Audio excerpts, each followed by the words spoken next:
too big. Yeah, the tortoise is like almost a trash can size. Like she's like, you know how the inside of the trash can is like a little bit smaller than the outer rim. She's like the inside of the damn trash can. There is no picking her up. It's a two-person thing, or like just let her escape out of whatever she gets herself into type thing. Because there's no how do you clean? Like, I'm so she's what? Potty trained, Vince. Potty train? How do you potty train a tortoise? How do you potty train children? How do you potty train a cat? How do you potty train other animals? I'm just saying, like, I teach them to run to the bathroom. You can't teach a tortoise to run. Like, why not? You know what I'm She's saying? smart as hell. Yeah. All right, maybe you're right. If I leave her ass outside for like 30 minutes and she doesn't see me or my husband anywhere, she will literally get pissed off. And then next thing you know, you start hearing the front door getting rammed, dude, because like no one's watching her. And then she'll just like look at you like, you left me out here? Like someone could have kidnapped me. Like she's smart as hell. Like I have no worries with the damn tortoise, I swear to God. Oh man. All right. Well, I guess we should go ahead and get into the show since we showing clips of the Nia Long interview that we got coming up and a couple of the other things. Oops. All right, let me try it this way. Let's go ahead and crank up the show. Let's go ahead and start the show. Listen up. New Blurred. Oh, hold on. Can I do that again? Hey, check out New Blurred Order. They're a whole vibe. It's the newest thing on the. Sorry, let me try that again. I'm so sorry. Hey, shout out to New Blurred Order. They're a whole vibe. The funniest people, the friendliest people, and also the nerdiest people you ever see. And they're black. Check them out.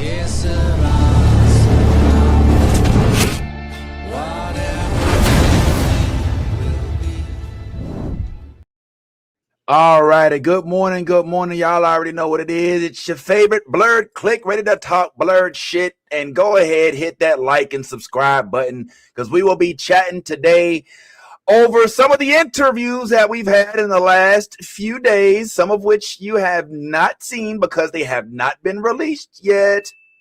So strap on them shoes and get yourself ready. Prepare thyself, I'll say, because it's going to be a nice action-packed show. But first and foremost, like I said, like and subscribe.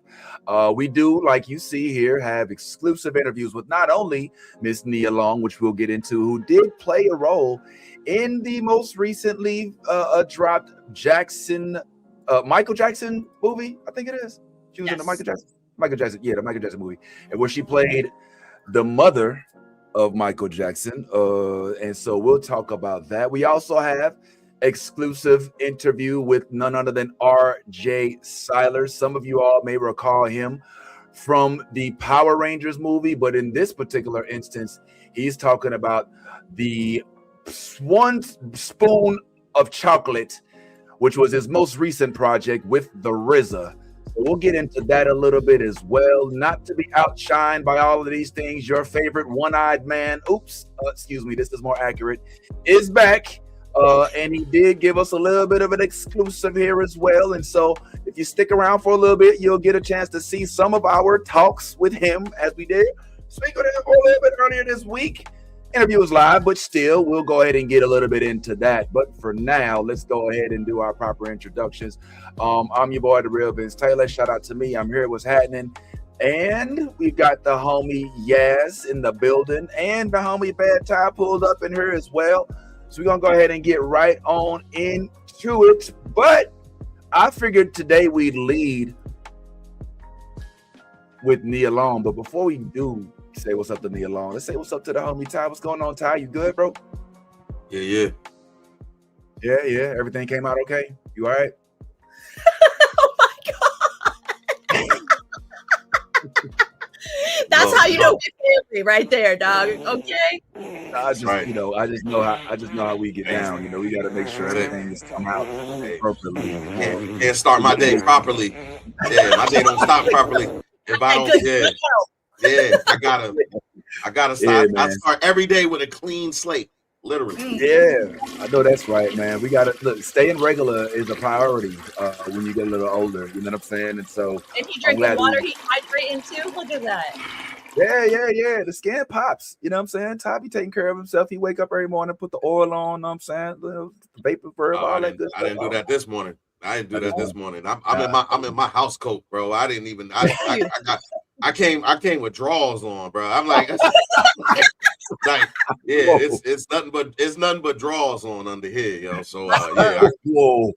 All right. Yeah, didn't Yeah. need the visual, but we're here with it, man. Well, listen, it's good to speak with y'all. Thanks for pulling up, man. There's a lot to talk about this week. Like literally, we are the cup runneth over as it pertains to things to discuss. But I figured we'd talk first of all about some of the exclusives that we've been granted access to, and some of which we've had an opportunity to be a part of. Specifically, I ain't gonna lie, this was kind of exciting. We were given exclusive access to one of did I get it? Oh, that's why it's not up. To one of the cast members of the most recently dropped Michael Jackson movie.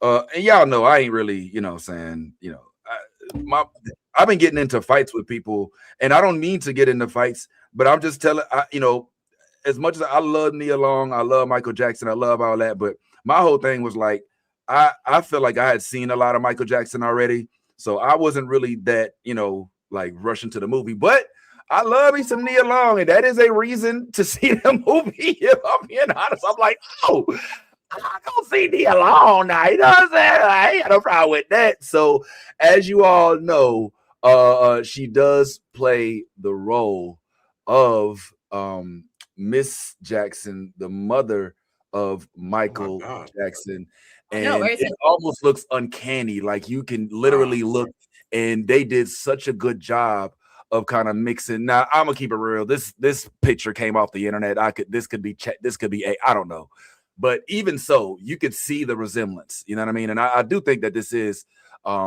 I think there's some reality to this at all. So our good friend had an opportunity to speak exclusively with Nia Long. And I'm gonna keep it real with y'all. Yo, this interview's funny because Anthony went full fanboy. Like, it's rare that we see Anthony go full fanboy. But he couldn't help himself in this. And if you watch closely, you can kind of see Nia Long being like, all right, come on, hey, let's move this shit on. You know what I'm saying? And he's just like, Ty, remember how you was when old girl was like, oh, Tylene. So Tylene, when we was videotaping the show because we were doing the show Power and Force, Tylene, let me tell you, Tylene, and you just was like, Say it again. That's like literally how our boy Ant was. That's how our boy Ant was in this video. So I just want y'all to get yourself comfortable. I'm gonna let this ride, honestly, because it's only a couple minutes long. It's not one of those really long ones.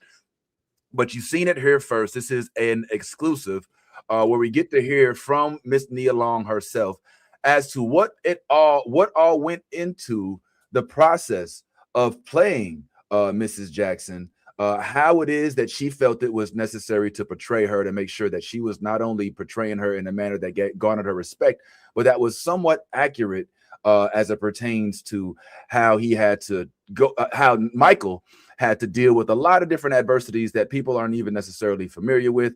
Another reason for me to kind of check out the movie now, I suppose. But yeah, it gets pretty cool, man. So without further ado, let's go ahead. Let's chat on Nia Long as one of our exclusive interviews here, where she gets into what it is it takes to be Catherine Jackson. Let's speak on it. Okay, my heart just melted a little just hearing you say my name. Look. I'm gonna need you, Sanara, Regina. Y'all gonna have to stop taking these group selfies together. All right, y'all need to chill out. Right, everybody on the starting five can't be an all-star. This is too much right now. But I want to get into this movie too, not just this moment. I have to say, the aura of this movie, it feels really, really strong, and we have you stepping into the role of Catherine Jackson, right? And it really just feels so freaking good. So I'm curious for you, what hit you first emotionally when you realized, okay, I'm playing Catherine? I think the responsibility of recognizing that you have a child who is here with a very big purpose and tremendous talent. And how do you nurture that? And how do you develop that? And how do you create a safe space where he feels protection and love and safety? And that for me, I knew that if I could just stay in that zone, that I would actually make the audience feel something. Um, and you know, I'm a boy mom myself, and I have very intimate relationships with my children. Like, we're so in tune with each other. I don't have to say anything, and my youngest will say, "Mommy, what's wrong?" or "Do you need something?" And I'm like, and a lot of times nothing's wrong. I'm just in my head about work or something that I have to do. And so I understand that connection, you know, really well. And I wanted to make sure that I had that consistent connection with Jafar throughout the process. Jafar and Giuliano, because I had two Michaels in this. You did. That's true. That's true. Mhm. Well, I did get a chance to speak with Antoine Fuqua the other day, and he told me that he sees Catherine as one of the unsung heroes of this story. And he talked about how much she had to hold this family together.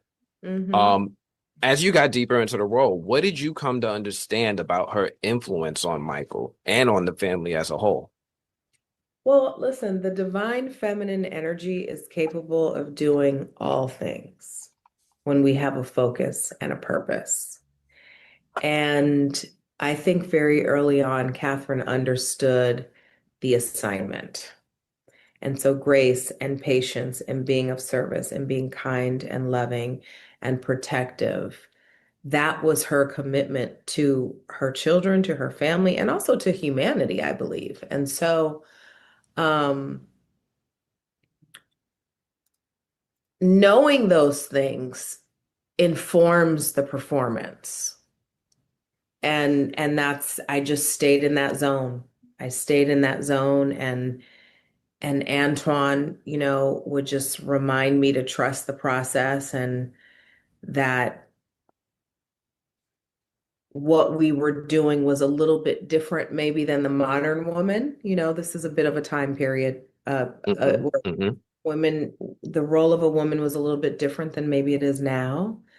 And I I loved that, because in a lot of ways it was a reminder to be an observer sometimes, and not, you don't have to always give your opinion, and you don't have to always share your truth. You can hold on to what's yours and still guide the ship and still be a good influence.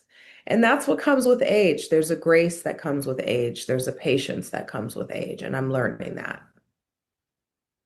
Well, now that the project is over and you could look at it in hindsight, you got to see the finished work.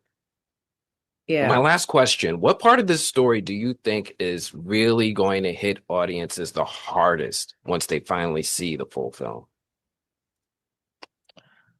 Probably what Michael went through after the fire, the Pepsi commercial, and how serious that was. I mean, we heard about it, we saw bits and pieces of it, but I don't think anyone truly understands the pain that he was in and how it really changed his life moving forward. Because there was a sadness in him after that incident. Yeah, yeah, that one is definitely a defining moment in his career as far as the change that we got to observe. Well, thank you Hmm. so very much. I really appreciate you giving me your time. Thank you for checking this off my bucket list. I'm so happy to speak with you, Anthony with the Movie Blog. Thank you so much, Anthony. Have a good one. Thank you, you too. Yo, am I tripping, man? Am I tripping, Ty? Ty, we've done a few of these. All right. And are you getting that vibe that the lady in the background was like, all right, wrap this shit up, B. All right, we didn't call her here to be googly eyed. We wanted you to ask in-depth questions regarding the performance that she gave for Katherine Jackson. No diss to Ant, because you know we love Ant, but Ant was I'm gonna keep it real. He was smitten. And I mean, why enamored. not? You can any word to describe it. He was enamored. He was smitten. He was.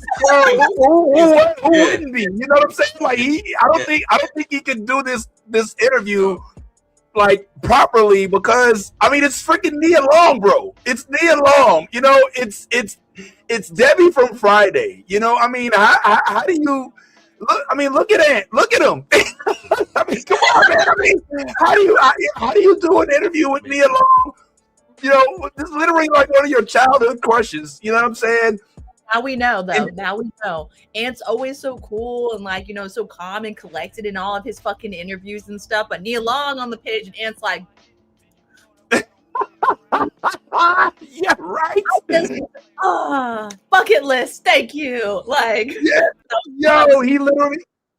Tell her the like he literally like was frozen. Like it felt like he just was not able to gather himself, Ty. And it's funny because Ant, out of all of us, I think has the most experience with speaking with folks of note, you know, in these movies. And honestly, out of all the people I've seen him talk to, I've never seen him get, I guess, starstruck, so to speak. And this was the first time that it just felt like the cat literally had his tongue. And who could blame him again, bro? Well, I don't even know. Like the only thing that I feel like I wish it wasn't as obvious. You know what I mean? I wish that he was able to like maintain his composure just for a little bit, you know, and then when they're done, be like, oh my God, thank you so much. You have no idea how much I love you know what I'm saying? Something like that. But yeah, like doing this like this, it kind of I don't know. I don't know what you're talking about, man. Listen, this is Nia Long. This is Nia Long, and in terms of he gave her the due justice that she absolutely deserved. I'm in the background just watching as a fan, right? And I'm looking at her like she is absolutely gorgeous. right? Like, yo, listen. It's not just her physical appearance. It is her Aura. charisma. It is her aura. It is everything about her. From the way that she speaks, the way that she pauses, the inflections in her voice, it's all everything. This is 90s fine, sexy, the sexy 50s, because I think she's in her 50s at this point. You know what I'm saying? Like Nia is exceptionally fine. And to be at this age and look this good, you was like this was our crush growing up. This is still my crush. Are you kidding me? Like this is okay, she is still, every time. No, I'm being real. I'm just being real. She's right now. You could line her up with whoever you want to say is top tier fine right now, and she is not missing a beat, not skipping a beat, not been missing a beat. So I understand Ant's, his whole attitude in this video, because look, you're right. We've never seen Ant flustered. Yeah. I think there was like moments where he was like, you got to take a deep breath before you get this next question. I was like, let me compose myself, because the words that are coming out of my mouth could be some thoughts. You know what I'm saying? They could jumble in with the thoughts that I'm having right now. So I got to compose myself and stay professional.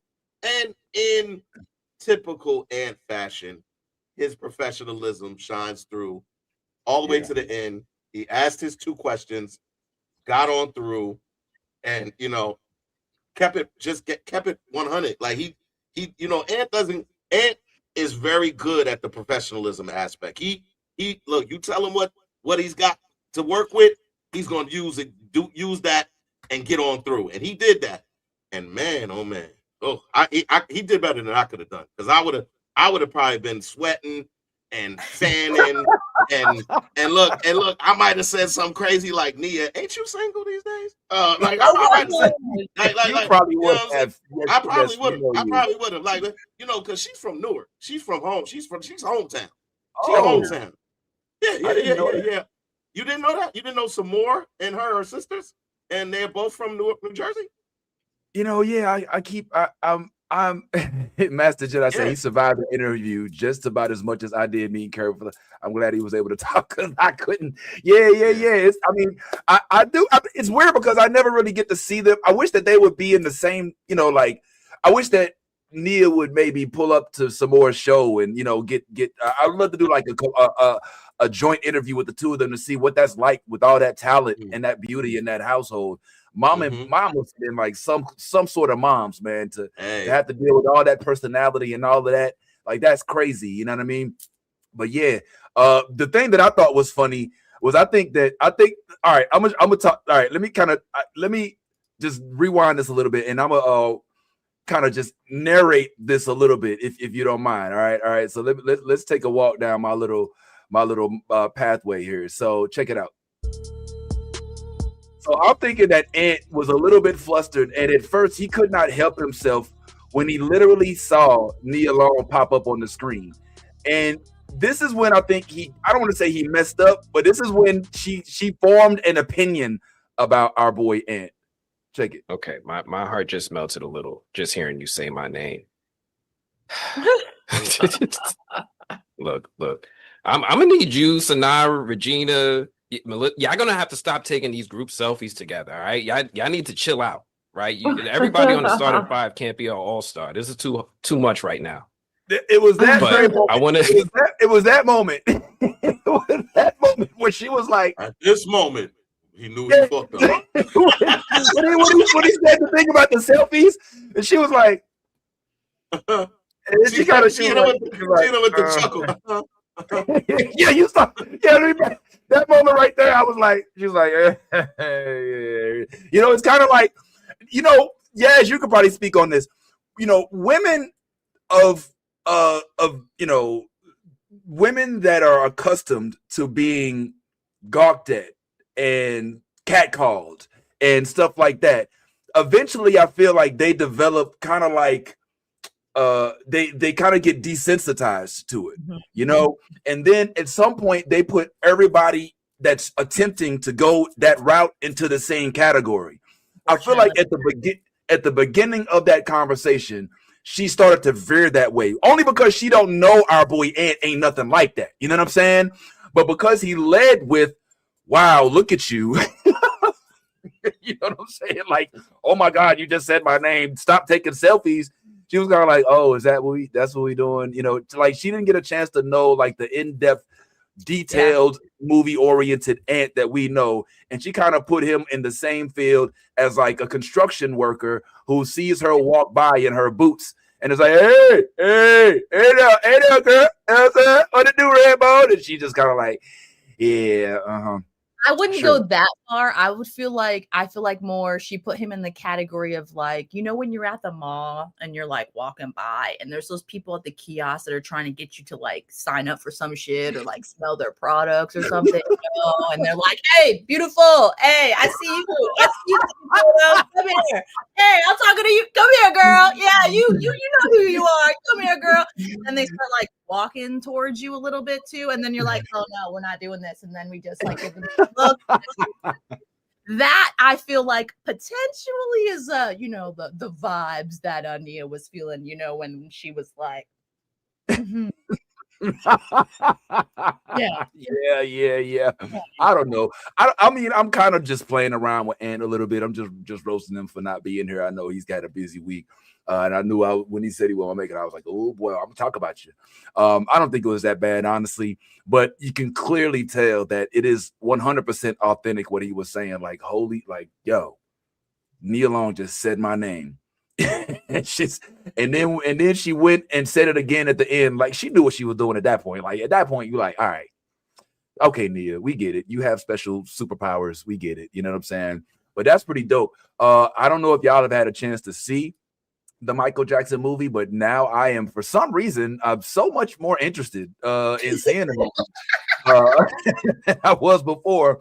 I don't know what it is, but yeah, for some strange reason, I wonder what that could be. That melanin popping. Yeah, my God, yo. So yeah, shout out to her. I'm sure she does it well. But yeah, you heard the part about she said the Michael Jackson Pepsi commercial really impacted him. And so I suppose I haven't seen it yet. So shout out to the chat if you've seen it. Let us know how you thought about it. You should go see it. Despite Vince's because Vince is not really doing a good job of promoting this movie. This is nobody paid me nothing to promote this movie. It ain't about pay, man. It ain't about pay. We're a black nerd podcast. And this is an almost all black cast. So yeah, please, black people, go out and support black productions.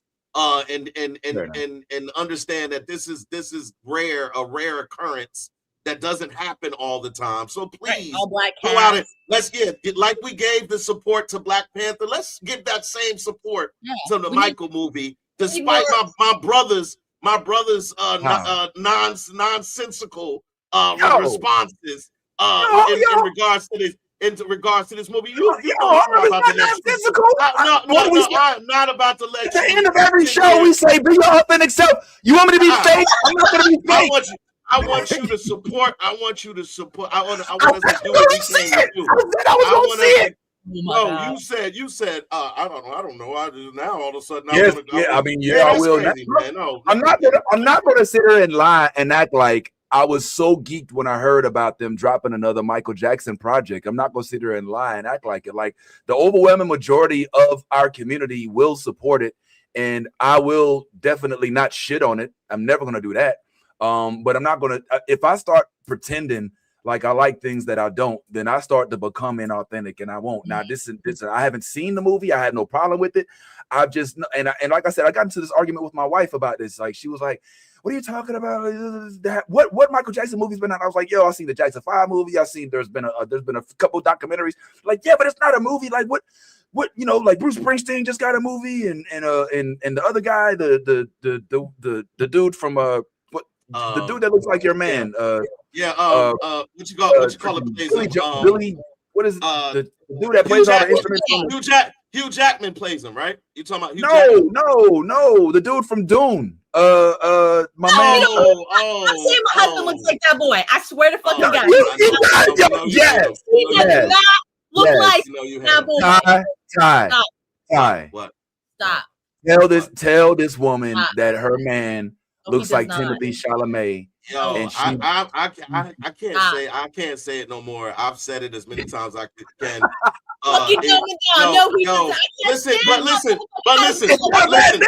Listen. Yes, I know you hate Timothy Chalamet, but just know that just because we say that Austin does favor him, is not a shot. I think a lot of women think that Timothy Chalamet is a nice looking young man. I don't think so. So that's why I didn't say you. I did not say you. I don't think so. I understand, and that's why I did not include you in those some women. That's why I said some women. So that all I'm saying is that when we see Timothy Chalamet, when we watch his career, hold on, I understand. When we see Timothy Chalamet, when we first saw him, he had long hair. Austin had long hair.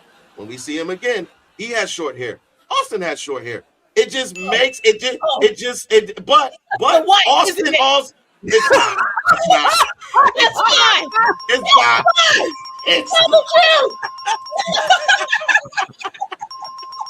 It's not. Oh man. I heard it first. All white men look like with long hair. All white men look like with short hair. Oh my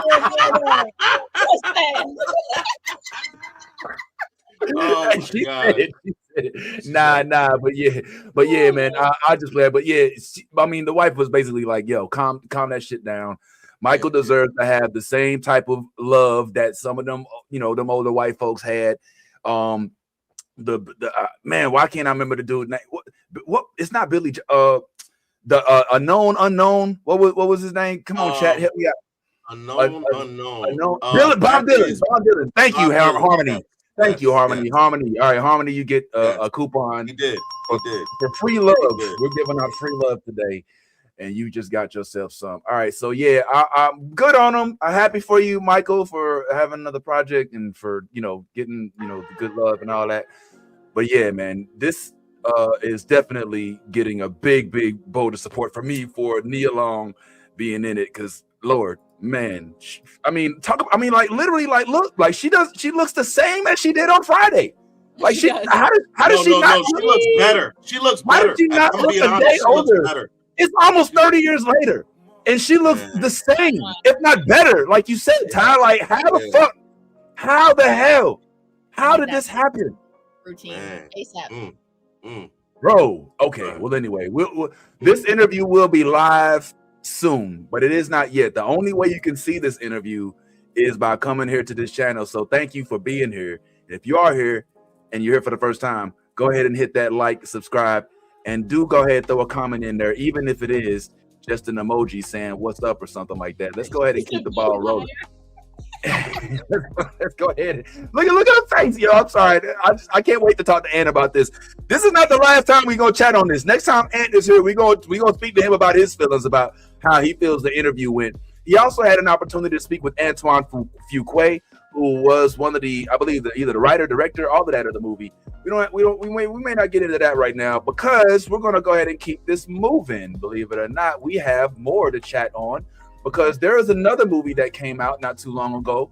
I think it might be coming out soon. It is called One Spoon of Chocolate. It's produced by Quentin Tarantino, written and directed for the most part by the RZA, aka Robert Diggs, for my Wu-Tang fans out there. And it stars Mr. Shameik Moore, all right, who played Miles Morales. It also stars Mr. RJ Cyler, who we know is the Blue Ranger as well. And I had a chance to chat with the boy, and I guess we can chat on this in its entirety. All right, so let me give y'all a little bit of a heads up about this interview before I play it. Okay, so I wasn't at home. All right, I was in Miami. All right, and so one thing you'll notice is that I didn't, obviously I don't have my setup, I'm not in my studio. So I had to sit at this table that was in my room, or whatever you want to call it, right? And I like to have the camera ever so slightly above my eye level. You know what I'm saying? Because I don't know, I feel it looks better. But I didn't have a tall desk, so I had a short table. So I ended up sitting on like this really short stool, and you can kind of tell, like you'll see when I first start the interview, you're like, yo, why is he sitting so short? It's a whole weird thing, but I got a chance to chat with him about multiple things. And I have a quick question for y'all. It is a pop quiz question. This is for the chat as well. So nobody answer right now. But I want you to, if you pay attention to this interview, you'll get your answer. Okay? So the question is, what superhero would RJ like to play if he had his choice of superheroes to play?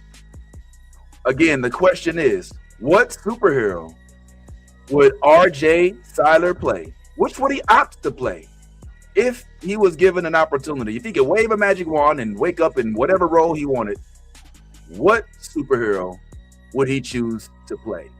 If you pay attention in this interview, you might just get your answer. There will be a pop quiz at the end of this, and you will all be given a grade. And if you pass, you can stay. All right, let's go on. The question is, what superhero would RJ Cyler of Mighty Morphin Power Rangers and of The Harder They Fall and of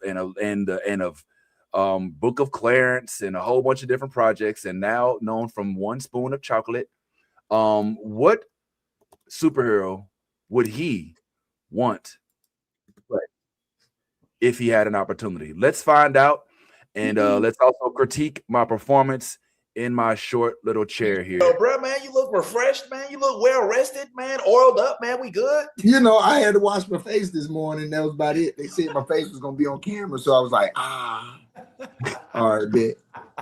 All right, cool. Well, let me jump into it real quick, man. Listen, you've done so many dope things, been in so many dope projects, including the Power Rangers and whatnot and stuff like that. So this was like a cool hookup between Miles Morales and the Blue Ranger. Yeah. I feel like it's kind of weird though that they ain't give you a chance to kick no ass. Like any resentment, like you know what I'm saying? Like you should have got some training, you know what I'm saying? I mean, I feel like in this movie, like Ramsey is supposed to be the player type. You feel me? Like I can fight, as you seen in the first. we get down, okay. But Ramsey's more like the. In this movie, he's a little bit more fearful of what happens after a fight, right? Because he recognizes where the key at, So fighting can't be his first answer. You feel me? Fighting once can end his life. So he had to find another way to deal with his problems. And sadly, that became coping and accepting things that are unjust, right? But I think it was a good, I think if we would have made Ramsey into a fighter, then the contrast of, the savagery, it would have, you know what I'm saying? There's certain things that happen in the movie without me spoiling it that would have kind of not hit as hard if Ramsey always would have been a hothead, right?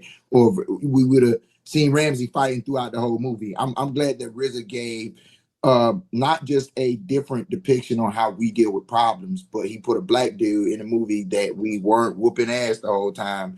At the same time, is giving us a black dude that's whooping ass the whole time, That point, you know what I'm saying? Hey, let me piggyback off that actually. You mentioned the RZA. Did you see him on set a lot? Did him, Quentin, did they come around or were they actually involved? Talk to me. RZA was there every day, and even the days that we wasn't there, very, very, because he directed this one, so every move was very like ping, ping, ping. That's the only way it could come out how it is right now, because this movie came out really, really good, and you can read the script and get, you feel it and you can see it, you can visualize it, right? But then when you see it on actual film, and I didn't see lookbooks or dailies. It was always like a thing of we cooking from the fresh. And so it's kind of hard to put that film together when you're shooting kind of in little blocks. But man, that's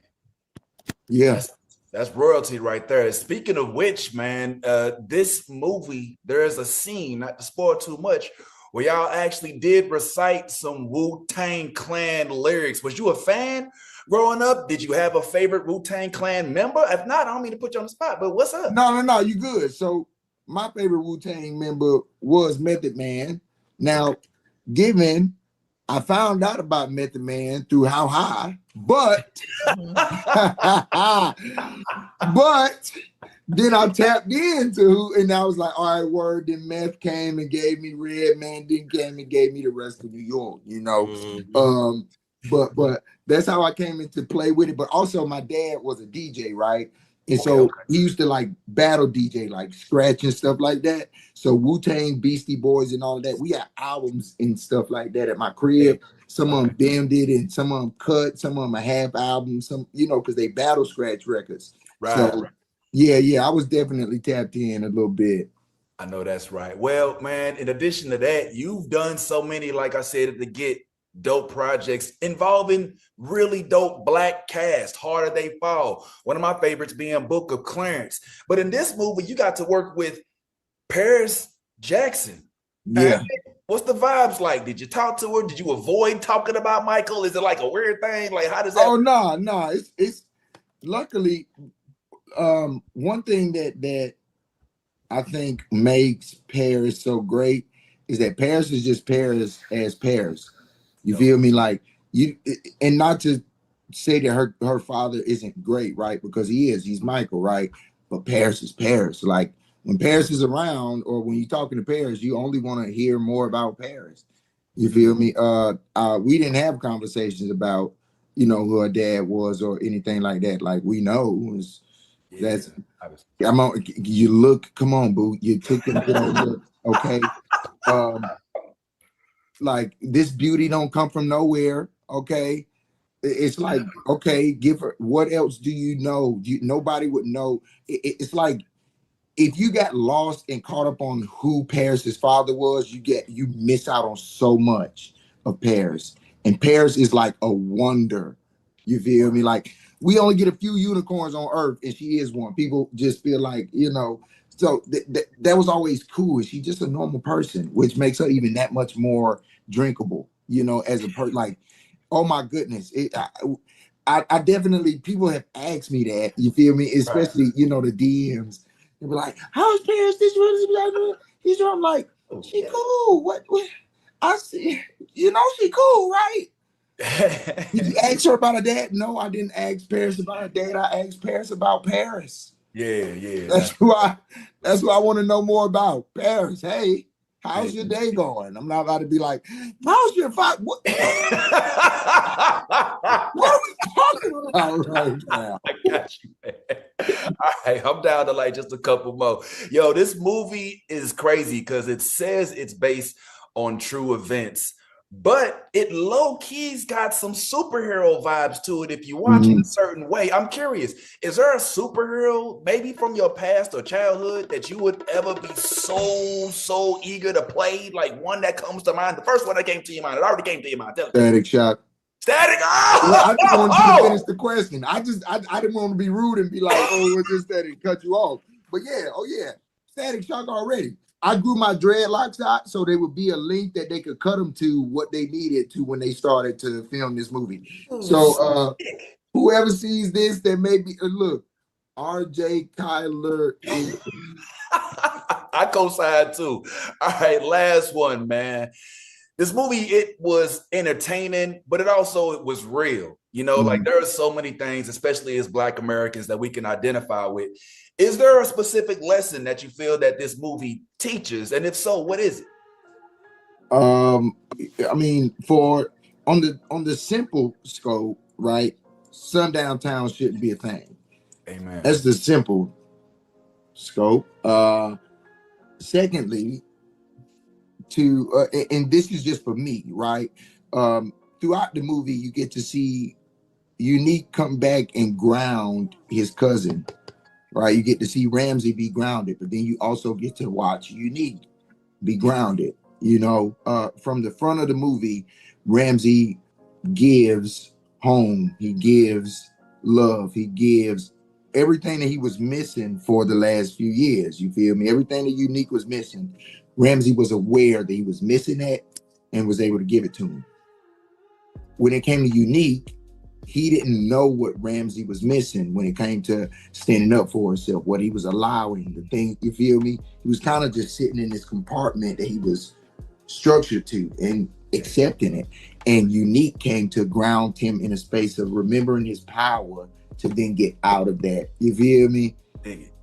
Yeah. Hey, it's deep, low-key deep. I see your homeboy. I'm gonna snap it. Rewind. You know what I'm saying? Well, listen, man, it's good to get this little time with you. I don't know, man, but hopefully we get to chat with you a little bit later on that Static Shock decision and maybe a few other things on another project. All right, homeboy? I'm with that. I can't wait to interview. I can't wait to do the interview after we book Static Shock, okay? After we book Static Shock, I'm gonna see you. All right, tenfold. All right, RJ. Yo, so I think we have our answer now if y'all didn't already recognize it. But your boy says that he will be down to play Static, the one and only. I mean, if the hair fits, you know what I'm saying? I mean, I'm co-signing on it right now. I mean, other than what some may consider the age factor, you know, because I'm pretty sure folks is going to want my Static and Miles to be actual teenagers, you know.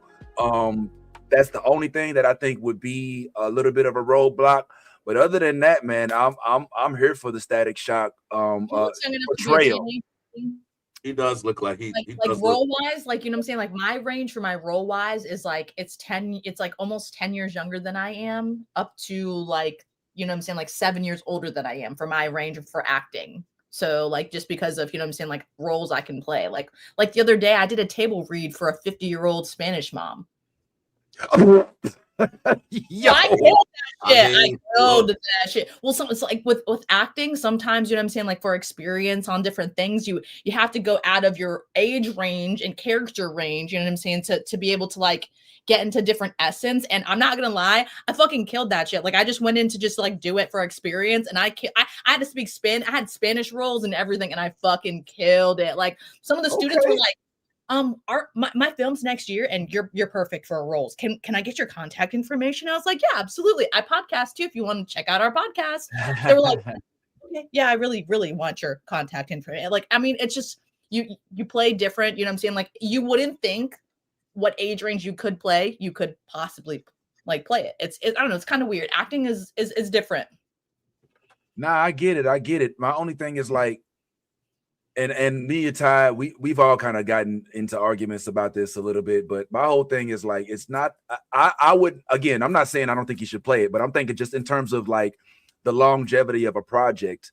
If you're going to introduce static into the bloodstream of theater portrayal, then we want to think 10 years or more, right? And you know, sometimes just like we kind of saw Miles into the Spider-Verse, even though it's animated, kind of grow up a little bit, you kind of, you know, hope, or I think would consider the possibility that would be a thing that you'd want to happen on screen as well. But I digress from that. I do co-sign with the thought of him actually being static. Like it does fit. Like, and I even love his natural accent, his natural vibe. Like I feel like it fits, even though I think Miles was not from the South. I think it was it Detroit or Detroit Chicago? Or Chicago.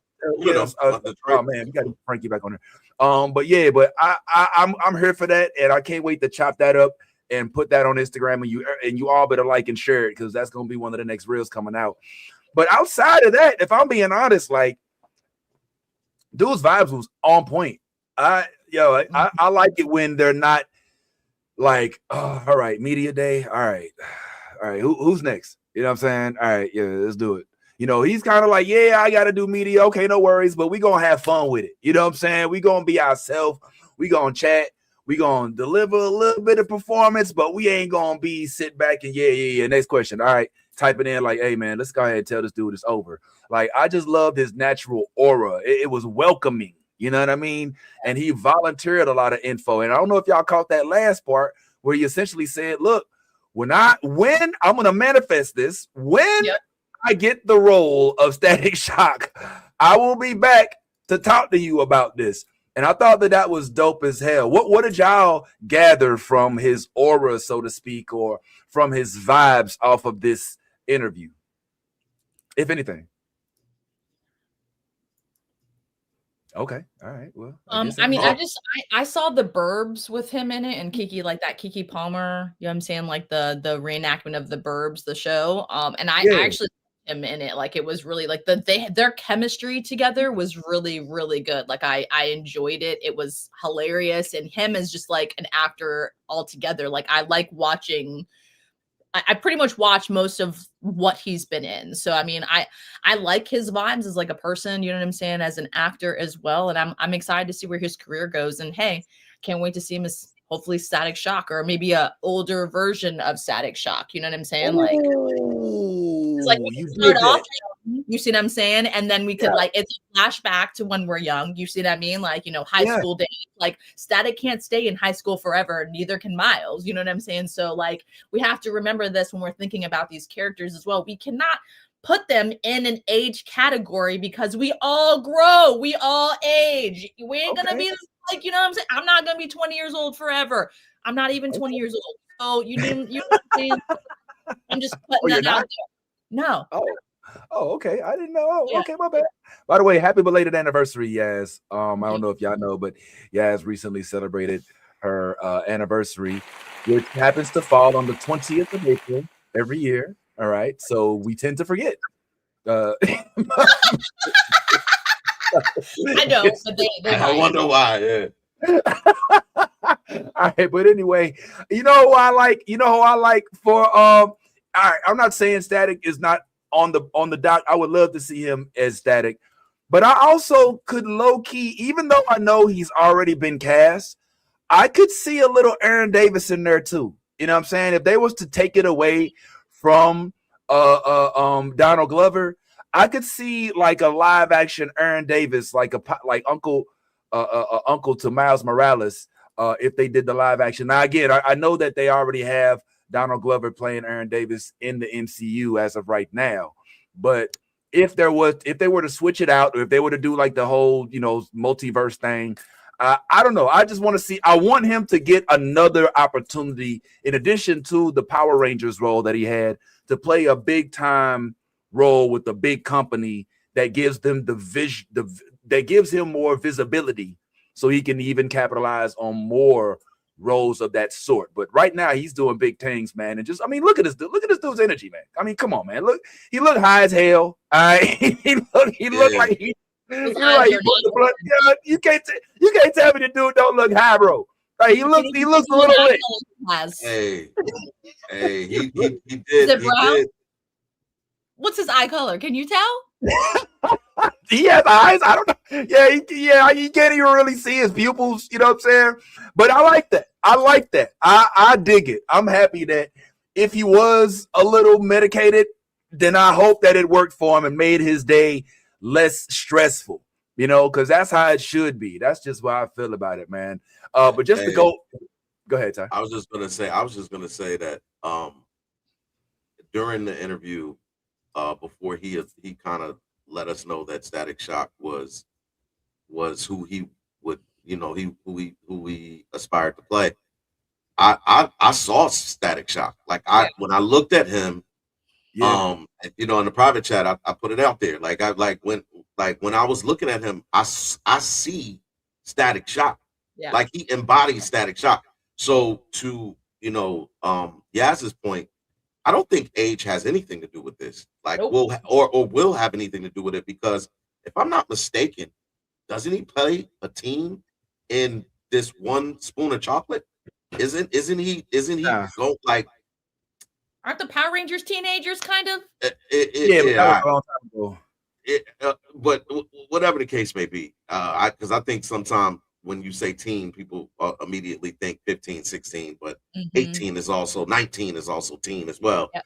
So I think just from a visual, you know how some people, you see them in the role and then you can't take them out of that. You can't separate them from that role like a Henry Cavill with Superman. I think when I look at him, when I look at RJ, I am literally seeing Static. So I wouldn't even, if we're here to support the idea of him being Static, I'm not putting nothing else out there in the universe. I'm gonna be with him. I'm gonna manifest the same thing, that this is Static Shock.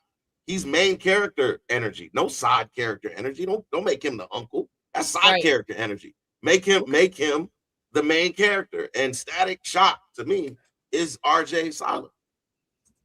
Okay, all right. All right. I could, like I said, I could see it. I could definitely see it, especially with his countenance, the way that he actually is. But I definitely could see him playing even more roles than that. I think that Static Shock, because of the way he looks, is where he gravitates, but I think it limits him as well, because there could be other even more impactful, significant roles that he could join. Like I would be interested to see if he could be a Valerian, or if he jumps into the world, if he's into Game of Thrones, if he jumps in the Game of Thrones world, just dye his hair white a little bit. You know what I'm saying? Didn't he have that look before? I feel like he had a look where he had dyed blonde. I forget what it was, but I think it was like the tips or something. Yeah, like he had something like where he had blonde hair. So that, okay, but my question is, how would that work? Because like the Valyrians are very serious, and he's not. You know what I'm saying? Like his cadence is not that serious. So I think that would be a little bit of a stretch, possibly, because everything we've seen him in, he's himself. He's an him. You see what I'm saying? So that'd be far stretched. You know what I'm saying? So I mean, I would love to see it. I just, shame on you, Yaz. Shame on you. All right. You just gave me this lecture about how age doesn't matter. All right, and you should be able to play older or younger. Well, let's not put him in a box with regard to his acting range as well. We're talking about a dude that played literally a disciple, a dude that played a Power Ranger, who played, somewhat dudes with thug vibes. You talk about a dude in the burbs. So perhaps, even though he gives off kind of like a quirky, friendly aura, maybe this ability to play a Valyrian or somebody from Game of Thrones will show his range, Well, that's what I'm saying though. Like some people, like with acting, you see what I'm saying? Like he plays enactments of himself. So there's not, you see what I'm saying? Like it's himself in some sense of form. You see what I'm saying? And like with acting, that's really what you want to bring is yourself to the character, right? So that's what I'm saying though. Like that might be like, because we haven't seen it might be far stretched for him. It might not be as seamless as the other roles that we've seen him in, because it's not something that he's used to doing. That might be, you know what I'm saying? Like it's something that he's going to have to, because like I said, Games of Thrones is fucking serious. It's like crazy, like pitch music, you know what I'm saying? Like we're going to fucking battle, everyone's trying to kill each other, we're like, we're sinister. He's all cool vibes, chilling, you know what I'm saying? Like hanging out like with the disciples, you know what I'm saying? So that's why I'm saying that. It's just like, did you see the project about Duncan and Egg with the knights, a knight in. The little boy was, but that's what I'm saying though. The little boy was the comedic. There's humor in it though, right? But not. It's a side story of Games of Thrones. It's not Games of Thrones. That's what you're not understanding though. That's what. But I'm saying a side story, yes. Games of Thrones and House of Dragon, or like, you know what I'm saying? Like I don't know if he. But Yazzie, he could be the Valyrian in a knight's. Dang, somebody, I don't do memory, guys. A knight, what is it called? But that's what I'm saying. Yes, a side one. Yes, absolutely. I could totally see him in one of those. But at him jumping into like the war that we're about to go into with the fucking, you know what I'm saying, Daenerys and Alicent, like I don't know if I don't know how that would play over. But yes, I can definitely see him in like some Dunk and Egg type of adaptation of Games of Thrones. Yes, absolutely, but not the serious part of it. You see what I'm saying? Can I say this? The role is what kind of when actors take roles. The role is what shows your range and shows your expertise. If he hasn't had that opportunity, that doesn't mean that he doesn't have the capability. It means that he hasn't had the role to showcase that capability. So at the end of the day, he could very well be a method actor. He could be 100%. He could do whatever. So it's hard to say what he can't do, because all we've seen is what he can do. So I. That it's for us, as a podcast, to assume that he doesn't have the acting chops to pull that off is a little bit, that's not technically what I'm saying. I'm saying because never mind, just forget it. No, it sounds like what you're saying is he's not a serious actor. It's not going to be as seamless as normal acting. That's what I said. It's not going to be as seamless. I didn't say it was going to be bad. I didn't say he was not going to be able to do it. I said it's not going to be as seamless potentially because it's not something he's like, like with the range and being in like I'm a student of acting. Like I get that now because like when it's I'm not gonna lie, it's fucking difficult when you go out of your range. Some things that are like you and you can put yourself into that and see yourself into that role and like differentiate that is easy to do. But things that are like something you haven't done that out of your wheelhouse yet, it's a lot harder to get into that. You know what I'm saying? Like and to give the same type of performance, it's a lot more you have to give to. That's all. I understand. That's what I'm saying. I get it. I would be excited to see him in that. Thus far, we haven't gotten to see him in any of that. It's kind of like what I would assume they may have said about Jamie Foxx before he accepted the role as Ray, right? It's like, okay, you mean the dude from the dude from In Living Color? All right, the dude from Booty Call, he's going to play Ray Charles, you know what I'm saying? And then you see him and you're like, oh shit, like he actually did it and he did it well. So I understand what you're saying. It might not be seamless. It might be difficult, but it definitely, I don't know if it's, and I'm not saying that you said this, Yaz, because you didn't say this at all. You didn't say he couldn't do it. You just essentially are saying like it'd be outside of the roles that he's had as of this far. And so it might take a little bit of additional effort, but we'll learn in that regard that if he does not have the chops. So I posed this question to you guys in the chat real quick. And this was, I mean, not necessarily regarding him playing in Game of Thrones or something like that, but with regard to our Static Shock question, or with regard to him playing that, do you guys think that RJ Cyler, would make a good Static Shock? Do you guys think that this would be a role that you would sign on to? This poll is live. All right, I've never done this part before, so let us know if this works or not. This is a new feature offered through our little pod thing. So yeah, let me know what y'all think about this idea of RJ Cyler actually getting a role as Static. He wants it. Clearly, he wants it. Should he get it? And would you support RJ Cyler playing in this role of the one and only beloved Static of Static Shock fame? All right, yeah. So just make sure y'all hit that poll, and we'll release that at the end of the show. Hey yo, Vince, I just thought about something, yo. Could you imagine if RJ did come to House of Dragon as the son, as the son of the brother who got his head cut off? He'd be like, "Y'all killed my father." Come on, yo, come in. So y'all just go. Y'all just go. I feel like he would do it justice too. Like he would be like, "Yo, man, hold that shit. I don't know what the fuck all this shit is y'all talking about, but y'all killed my dad. I'm finna go load up on some dragons and fuck this whole Westeros bullshit up. And you know, goddamn well, them ain't your kids, Rihanna. His name is not Rihanna. I don't know, Rhaenyra, whatever the fuck you want to call yourself. Them ain't your guy. Them is not my little cousin kids. And all this bullshit y'all on. The strictness of the fucking show. It would take you out of it. It would ruin the cadence of the fucking show if he was like that. Okay, we like and it's so serious and it's so ridiculous. All these motherfuckers are just like so just crazy. They want to kill each other and fucking have sex with each other. It's just like ridiculous. If he was in there doing that shit, we'd be like, I can't take this seriously no more. This is Ty, I want to see RJ Cyler and Marshawn Lynch pull up to Westeros. Hey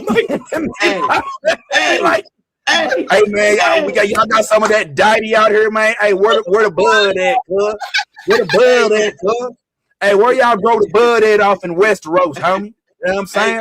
Hey, Squire, homie. Hey, Squire, homie. Hey, Squire, homie, man. Hey, man. Hey, Squire, homie. Hold that blunt. Did you roll that blunt? We call this Doty. Somebody get on that, man. We need that shit right now. Put them on there, man. Anyway, in the spirit of keeping the interviews going, man, we got to talk about how we did get an opportunity to chat with the one and only Nathan D. Simmons again exclusively. It was a whirlwind of emotions in this, and it was crazy because I was kind of like on location at Lone Depot Park in Miami, where I was covering the Cardinals versus Marlins game in the background. But we're still able to kind of get some good questions off and talk to the homie, the one-eyed Mr. Nathan D. Simmons. Of course, we do know that From did literally just debut this week. So hopefully y'all are on that. We're going to chat on that a little bit today and a little bit tomorrow too. But yeah, here's just a little sneak peek. This interview is actually live, so you can see it now. But don't go nowhere. Just check out a couple tidbits right quick with what we shared with our homie, Nathan D. Simmons, as we like to call him, Nate D.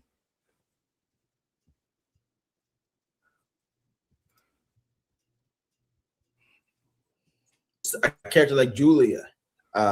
Wait. Yeah, Julia. Sophia. Yeah, Sophia. There you go. Thank you. Yeah, so Sophia. So Sophia came on. And it's 420. Don't forget it. Sorry, Julia. Oh God. But like, I try to give the same love that, like, you know, I'll use character names that like Julie, Ricky, Ellis, and everyone else, like that, how they, you know, the love they showed me, and they kind of like adopt you in. And so like it was a weird feeling. At first I came in like, oh shoot, I was like, unbalanced and stuff like that.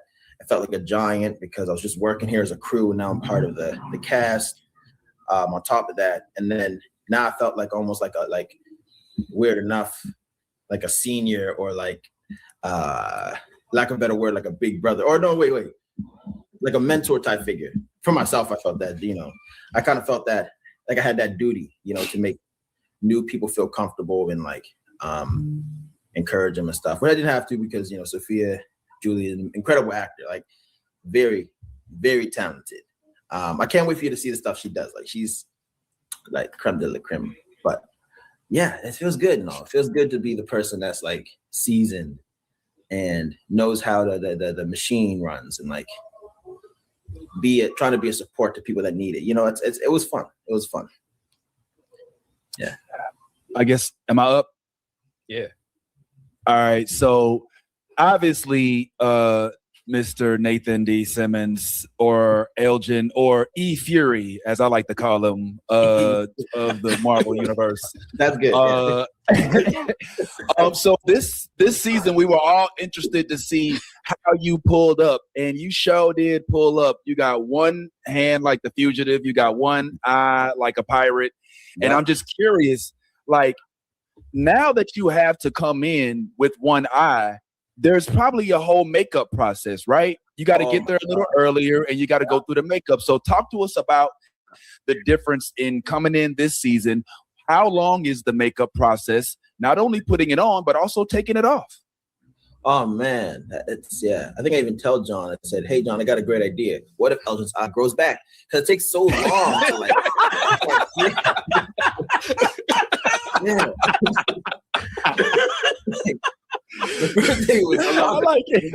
Patrick, and like the makeup artist, special effects lead Patrick, who worked on the new Alien TV show, right? He worked on that. Like, he has so many stories, which I love. But especially when it's like you come in one day and you come back in the next, man, like my eyes still be itching and coming back in. I'm like, oh my god, like I thought I was gonna be able to see out of it. Like that thing's on all day, but. Yeah, it's a fun experience to get the makeup done, the eye on. First let me say this: the process to get to that, remember it was only this part of my eye, right? The process was crazy. Mm-hmm. I thought they said I'm coming in for an appointment just to get the facial features, and so I'm like, okay, it'll be fine. I just gonna get the eye. And them guys lied, because when I showed up, they cut my whole face in plaster. Mm-hmm. Like the whole thing, and it was crazy because it started off kind of relaxing, like you getting a mask done. Then he started putting like hot paper mache on, and I just felt the whole world get quiet. Then I'm smelling warm glue. I'm like, oh my god, I'm gonna die for this. Like, I'm trying to see. I'm singing gospels in my head, like, oh Lord. Like, yeah, it was a scary moment, right? And hold on, I paused it just for a second because I just got to prepare y'all. If you've been kind of dozing off, or just kind of letting your attention just kind of wander, you want to focus in on this next part, because he actually revealed some crazy stuff about the makeup process and how it got a little, let's say, frightening. If you did watch this first episode of From, which you should have, okay, because that's, Anthony, if you hear because you watch the movie blog or you hear us talk about it, then you saw the scene that's about to be discussed. And I never would have considered like the impact psychologically of this portion of the role that he plays in the makeup process. So just listen in closely. It's not exactly what I hit the button here and they're going to just talk about it, but just listen, because I want to delve in to what he speaks on here. Let's go a little deeper. They want to use a little bit of eye, but even that though, I can't even lie. That was like something I'm happy I knocked off my bucket list and never again. But like I'm happy that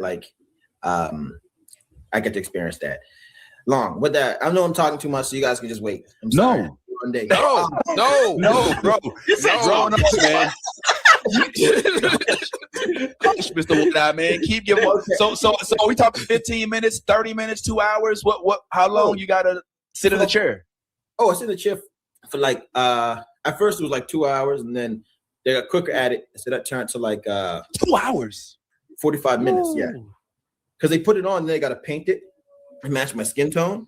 And if you guys can see, I'm darker here, but I'm lighter right there. And so they have to like match the different colors, right? So it takes a while. And depending on why is that? Over the summer, I change too, right? Why are you darker there and lighter? What is that? I don't even know. That's my mom. Like, why can't come with one color? Like, geez. How come I'm dark skin and then light skin? I'm just messing with you, man. Ty, it's on you. Hey, yo, Nathan, it's so great to have you back again, man. We missed you, bro. And listen, I gotta first of all, I gotta give you props, man, because I honestly have never heard the word kerfuffle used in a sentence. And I just want to say that I had to look it up because I was thrown a bit. I was like, kerfuffle. So to show you it's a college word. What it means. I just be saying I don't even know what that means, though. Be honest. I was like, yo, this is dope. Yo, but look, man, listen, this is season 4, man. We're finally here. You know, I want to take it back to the beginning too, because this, you know, when you came in as an actor, you know, you came in like, oh, this is an opportunity, and here we are 4 seasons, you know, in. And I just want you to talk about the journey a little bit, man, because we all know it's been announced. The 5th season is the final season. And I kind of wonder, you know, are you like emotionally, like, how does that feel to know that, you know, I started this with not like a whole bunch of expectations, but then it kind of grew into this thing. And now here we are coming to this end. And man, where you at, man? Like, how's that feel? It's weird. Uh-oh. Oh. Uh-oh. Oh, no. MGM Plus was like, that was the wrong question, sir. No, I'm here. There you go. Oh, man. You thought he had one eye, but it's really one eye five. Please don't jump off. Yo, you froze. You froze. So start from the beginning, brother. All right. What was I saying? Oh yeah, I said, yeah, man, it's surreal. Like, I think I understand more once I get to I guess, you know, the end of this season, you know. But yeah, it's like when I started off, I didn't think it was gonna be like all this big, and it's obviously pretty big now. And so if it feels weird, I don't even lie to you. Like, it feels like a dream's book end, if that makes sense. Like it's been an era. Yeah. I haven't really thought about it yet either. It's weird. Yeah. Congratulations, brother. Listen, this is a milestone that not every Black actor can say that they've achieved. You're in a that is true. Yes. Congratulations, man. Thank you. Yeah. You're on a horror show for 3 seasons too. Damn it. Woo. Right? Yes. Yes. Really? Yeah. Yeah, no, that's yeah, I forgot. That's so. Also, can I say this? This is what's crazy with the show, and I love is that Harold, the lead on this show, is a Black man. Yes, and still alive. Right. Amen. And you know what's even more crazy? That his white wife did. like she died first. Like immediately. I'm sorry. All right, edit that part out. It's not live, right? We're not live. All right. Sorry. I'm a mess. I'm so sorry. Yeah. That was probably didn't have to say all that. Yeah.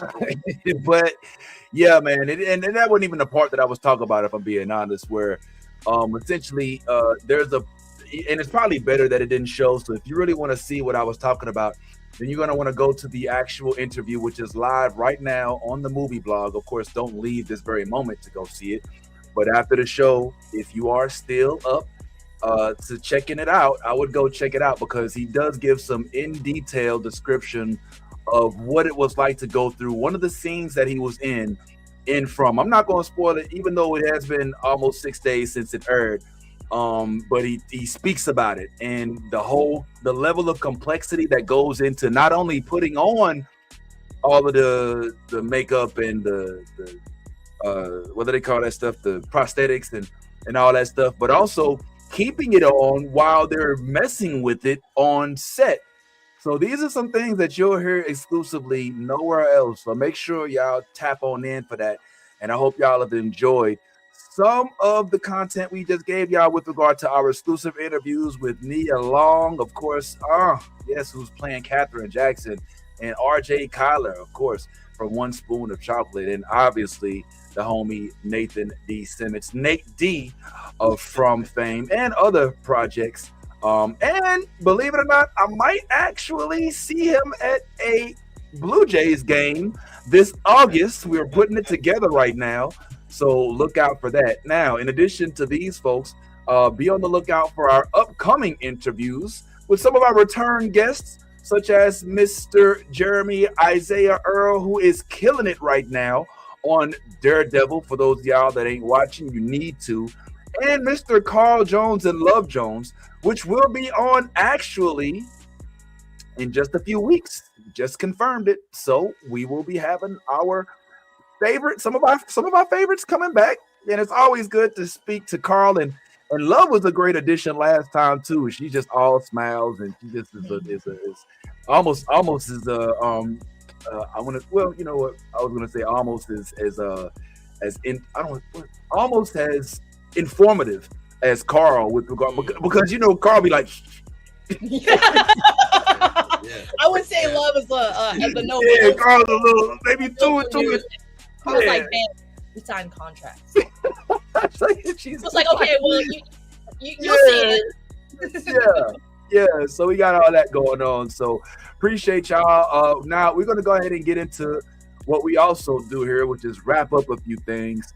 And so let's go ahead and get into the Justice League right now. Let's lead off talking about the one and only Daredevil Born Again, which right now I think is on episode I think it's episode 4 or 5. Episode 6. Episode 6 we're on right now. And we're now at a breaking point. Things have happened. A lot of things have happened. In fact, somebody here on the panel did get an opportunity to watch Daredevil, and I'm wondering if this person wouldn't mind doing us a favor, and maybe you could break it down.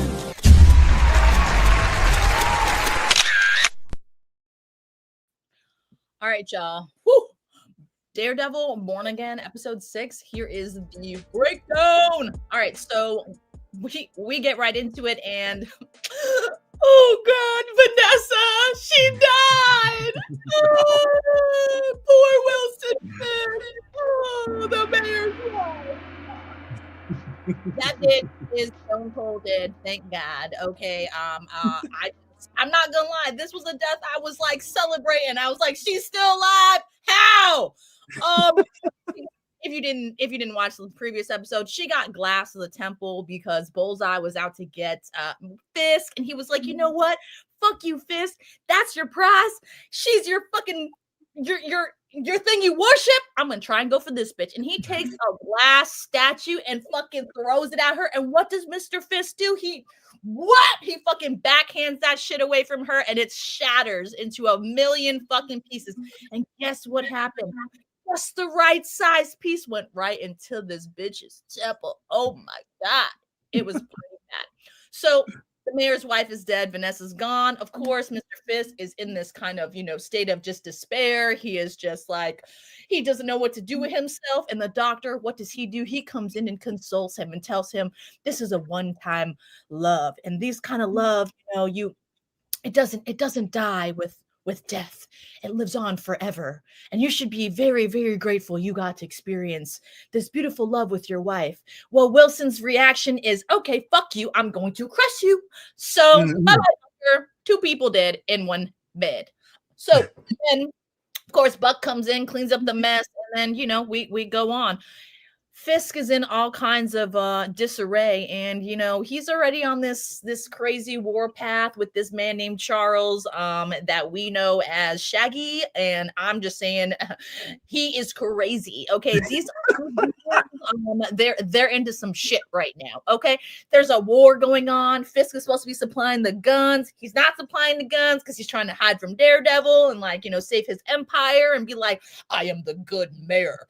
I do not sell guns. Well, we all know what happens. So he hides the guns somewhere else. And what does Charles come do? He was like, okay, you took out my 2 bodyguards. I'm going to come with a whole boat of bodyguards and steal my shit back. Guess what? Mayor Fisk was 1 step ahead of you again. He took the fucking guns. His brick squad, as we know, they they stole all the guns and moved them. But guess who was watching their asses? Oh, guess what? We had a very interesting surprise guest show up this episode. If you guys didn't peep it, it was your girl, Jessica Jones. And her entry, I'm not gonna lie, was kicking ass. Literally. And we got to see her little baby girl play with the grenade that could have possibly exploded. Great parenting, Jessica. As she's saving her daughter and from the vigilantes that are trying to obviously take her down and send her in, Jessica's like, you know what? I need to call some old contacts. Daredevil, get your ass over here right now. And they meet up at this, undisclosed location that is right across the street from what so happens to be the ATF and where they moved all Wilson Fisk's guns. God damn, these guys can't make a move without Daredevil finding out. But Jessica's like, you know what? Let's go fuck some shit up. These guys fucked up my shit. I'm gonna fuck up their shit. Let's do it. And this bitch comes in swinging. I'm talking about she Hulk smashes through the fucking door or next to the door while she waits for Daredevil to come through the door, which I thought was really fucking weird. Like, why didn't he just enter through the fucking hole? And then these motherfuckers, she's just like Hulk smashing and punching and fucking taking these pipes bombs and fucking blowing people up with it and shit. And then you know what happens? Powell comes out of nowhere and she like, oh, my wrist. I'm sorry. Can we just back the fuck up? Does Powell have some fucking some superpowers that we don't fucking know about? How does this able-bodied bitch that is taking one man and throwing him into 3 other men to knock them out cannot punch this fucking one dude in the face? Can we just back the fuck up? Does he have some super soldier serum that they injected his ass with? Because I didn't fucking see it, and I don't remember him being able-bodied in season 1. So how in the fuck does this strong ass bitch punch him? And then it's like, and he's just like, yeah. Mm-hmm. We need some questions answered here, Marvel, please and thank you. Because Powell, I don't know what's going on with him, but he's acting like the Terminator got resurrected. Okay, so him and Agent Cole are trying to keep order and everything. The town is going to shit, and you know what? There's a little meeting that one person has to have with another, and we have to find a mole. Now, unfortunately for BB, she might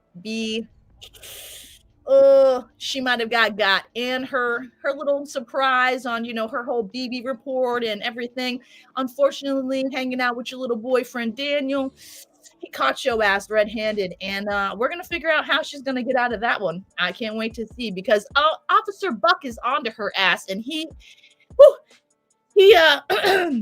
he just took your boyfriend and just made him bury a dead body and cut it up into the woods. And now he's officially part of Woodland Fisk and all of his treachery. So good luck with all of that. You were going to be the next body, sweetheart. And while we move on, Daredevil and Wilson Fisk get into a fucking heated ass fight.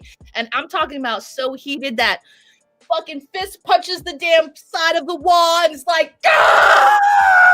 It was intense. They were literally making a canvas of blood. It was beautiful and also sadistic at the same time. But then one thing leads to another, and this fight right here, one of them's got to win. But we don't know who's gonna win, because ultimately Daredevil needs to get the fuck out of there, because this motherfucker is gonna kill him. He crushes people. I don't know. But after all this fighting goes down. Last scene is we go to the city, and the city is fucking pissed. They're done with the vigilante. They're done with Wilson Fisk's bullshit. They're done with the fucking task force and the ATV. So guess what? We're gonna fucking rebel and rise up because we're New Yorkers, and that's what the fuck we do. And guess what? The police is mad, and Powell decides, oh, I found my rat. Here's your key card, bitch. How did Daredevil get into the fucking into the building through the door? Huh? Here's your key card back. Huh! One to the face. And guess what? Another one bites the dust. And as we were watching this whole brawl with the city go down and everything just, like the whole city burning and crumbling, guess what happens? Motherfucking Karen gets caught, bro. By who? Powell. What the fuck's gonna happen now? Daredevil just lost his main ally to the fucking enemy, and now Wilson Fisk is his girlfriend. What the fuck's gonna go down now? You got barely even alive fucking Bullseye to help you, dude. Shit's gonna crumble from here. I don't know where we're going from here, but episode 7 is gonna be a fucking. It's gonna be one of those you're gonna remember. Stay tuned. Oh, one time, yeah, you know we love it when you break it down. Yo, okay, so let's get into it. To answer your question about Karen, she said, if I'm not mistaken, sometimes it comes and goes. She was talking to. Oh, you can't hear me? You can't hear me? Is it me? Y'all can't hear me? Can you hear me? Yeah, I hear you. It mutes us when you put the graphic up. Oh, that's weird. But no, you're referring to Jessica, not Karen. You're right. My bad. Jessica. When Jessica was talking to Matt, my bad. Jessica was talking about how. Well, first of all, there's a lot of questions that we jumped over, but let's just get right into what you said as to why it is that she hit Powell and nothing happened. Yeah. From what I understand, it's because her powers are like not what they used to be, which is so funny because it's so interesting when the shows that we watch kind of coincide. Like the same thing kind of happened with Adam Eve in Invincible, where she had a pregnancy and then all of a sudden her powers start going to the shit. Yep. So she was basically saying to Matt Murdock on the roof, she was like, yeah, the powers, they come and go sometimes. And so my thought when I saw him get hit by Jessica and she was like, was that, oh shit, the powers just kind of tweaked out a little bit, as opposed to like Powell having like major powers. I thought it was just more of her being like, oh shit, it just, because it comes and goes, like she said. Ty, was that what you gathered? That's what I was thinking. That's exactly what she was saying. And she said that after she had her daughter, the powers started going on the fritz. And I think that you're right. The same thing happened in Invincible with Adam Eve. It almost feels like the introduction of new DNA into their system causes them to have like some type of reaction. And with Adam Eve, you saw in the finale, which we may talk about, but it like you saw that her powers came back. So the same thing could happen for Jessica. We know that her daughter looks like she's about what, 5, 6. I don't know how old her daughter is, but she looks like she's been here for a while. So maybe it comes back. Maybe it continues to do this. So I guess we'll have to wait and see. But my question that I'm surprised nobody else was wondering is who that baby did. Baby daddy is. Stop playing. I mean, we think we do, but I couldn't. I'm thinking Luke Cage. My mind went to Luke Cage. There was a reason. Look, we saw the melanin, we saw the curly hair. Okay, and we know they had a completely crazy, roided out superhuman strength love scene and Jessica Jones. So it would feel like it made sense for it to be, and it would. Oh my God, would it not be the ultimate crossover for them to introduce Jessica Jones, who then gets her own kindled show which involves her child, which we learn is Luke Cage, which is how they bring in Luke Cage. Like, do you see the breadcrumbs? You know what I'm saying? Like, you can almost look into the future and see exactly how they're going to bring all of the Defenders, minus Danny Rand, back into the fold. You know what I'm saying? Go ahead. To that point, there was a comment that she made when she was talking about Charles, when she was talking to Daredevil. She said, he offered me a job, but I didn't take it. But I'm not the some others did, like her, like she's the Defenders. maybe referring exactly. Yeah. So I almost feel like maybe we see Luke Cage on Charles's side. Yeah.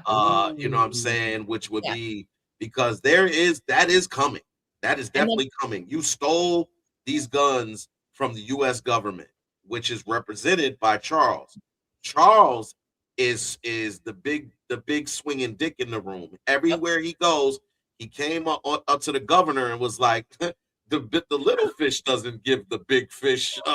You know what I'm saying? He's like, isn't this the bottle? This is the bottle I bought you. It tastes delicious.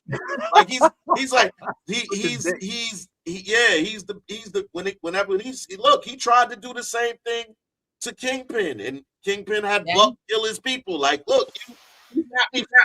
Like, I'm not those bureaucrats that you deal with. And but I think Charles knows that Charles is holding like he's holding that ace card. You know what I'm saying? Like, and you're strong, but you're not invulnerable. Right. I got a guy that's strong and he's invulnerable. Let's see you deal with that. You know what I'm saying? So how else would they have found her, you know what I'm saying, without Luke's, you know what I'm saying, like intel of like where she is? Like that would probably be the only person that she would tell where she was because of the kid. You see what I'm saying? Like she literally like I don't know that part. That's why it didn't question to me who the dad was. Like I was like, it's got to be Luke Cage. You know what I'm saying? Like the melanin baby, the curly hair. Luke's not around. They had that tension. Some people joined. You know what I'm saying? Like all those things just kind of connected for me, and I was just like, how else would they have known where she was if, you know what I'm saying, they weren't keeping tabs on her because of the child? You know what I mean? Like, I don't know. I mean that would be a conflict of interest if what you're saying is true. If you go after his child, he's not going to work for you anymore.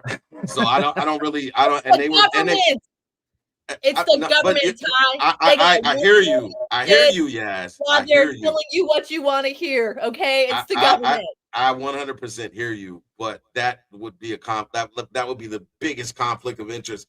You have a powerful superhuman that is working for you for whatever reason he's working for you, and you want to go and possibly fuck that up by not only killing his baby mama, but killing his child too. Like that's a little. We don't know if they were trying to detain or kill, technically speaking. Okay? Oh, they threw a bomb. They threw a bomb inside the. Come on now, yes. They threw a bomb inside the room. Bomb. It wasn't like a regular. It was like a flash bomb. It was like the Orients. Do we know that? It looked like a flash bomb to me. Oh, okay. I don't know about all that. I don't know, but all right. Oh no, I don't know. Playing that video game, that shit looked like a flash bomb to me. It did kind of have smoke bomb, flash bomb vibes, but my question is, how effective is that going to be against a superhuman? So I would feel like it. My sentiment, my thoughts is that they didn't know the baby was there, and they was bringing whatever weapons they needed to try to neutralize Jessica because they know she's got superhuman strength. And I gotta give kudos to whoever was the screenwriter, whatever, for that scene, because it was chef's kiss. Like her jumping out the window, and all you see is like the dudes getting yanked up and getting thrown down and shit. That shit was dope as hell. Like I was so happy to see Jessica back on the scene, handling her business with that, man. So definitely love to see that. But I'm also interested in the fact that Karen, all right, is she right? Do we with the whole bullseye situation? Well, listen, Karen, the talk that Karen had with Daredevil, with Matt, was almost akin to the talk that Joker had with Batman. Well, he's like, look, I'm going to make you break your one rule.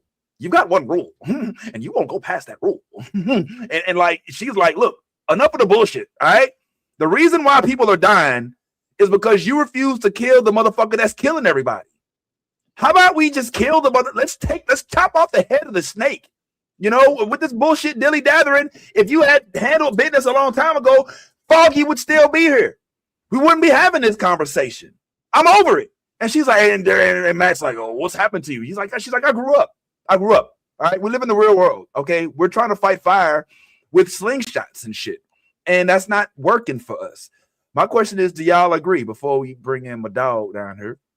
My question is, do y'all agree with Karen? Is Karen right? Does Karen have this right? Should they be thinking of this a different way? They clearly, whatever they're doing ain't working. Because Kingpin, not only is he not hurt, but he's getting stronger. And even if he's not going to be the guy who ends up staying in the office or whatever, he's still going to maintain all of his power, right? He's still going to have his power. That's so true. Should they be now like, maybe. Nah, stop dillying with this dude. Cut off his head and let's keep moving.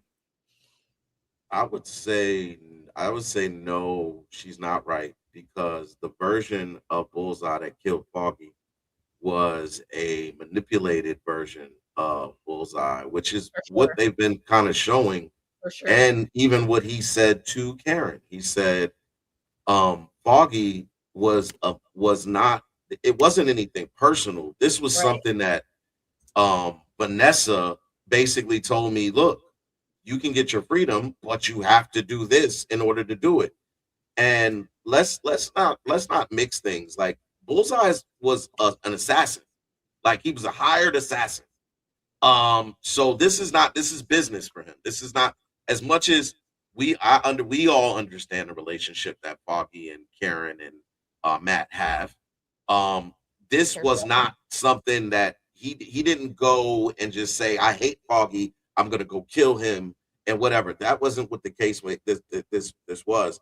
And you also see an arc. You see the arc right there in front of you for Bullseye. The reason why Matt is keeping him alive and not killing him is because Matt wants to be a hero. If he kills Bullseye, you are no longer a hero. You are what they say you are, a vigilante. You are absolutely just that. And then now you're no longer the hero, but you become an anti. So what I'm seeing is there's an opportunity for Bullseye's redemption arc. And I do believe that once he heals up, he becomes an ally. Yes, yeah, right now, I know you're still in your feelings, Karen. Karen is very emotional. We've seen that. But more importantly, why did you have to straddle that man?